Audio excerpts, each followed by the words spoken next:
Hello everyone, আমার নাম তীর্থ দে। আমি সরকারি কমার্স কলেজে এইচএসসি 26 ব্যাচের একজন স্টুডেন্ট।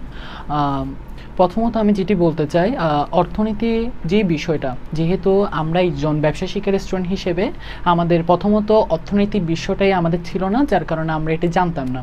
যেহেতু একাদশ শ্রেণীতে ওঠার পর আমরা পরে পরে এটি জানতে পারি এবং কোথা থেকে পড়বো, কিভাবে পড়বো এবং না পড়বো, এবং বিভিন্ন বিষয় দিক সম্পর্কে আমরা বিভিন্ন ধরনের দ্বিধাদ্বন্দ্বে ছিলাম।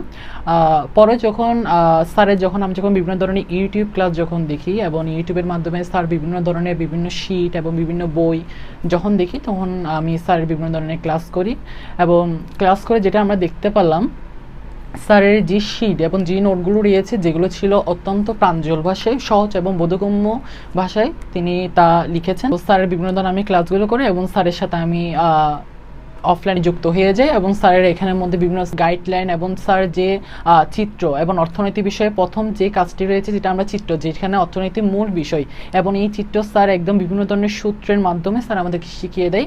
এবং এর পাশাপাশি স্যারের বিভিন্ন ধরনের থিওরিটিক্যাল বিষয়, যা স্যারের সহজ বোধ এবং সাবলীল ভাষায় স্যার আমাদেরকে সবার মধ্যে উপস্থাপন করেন।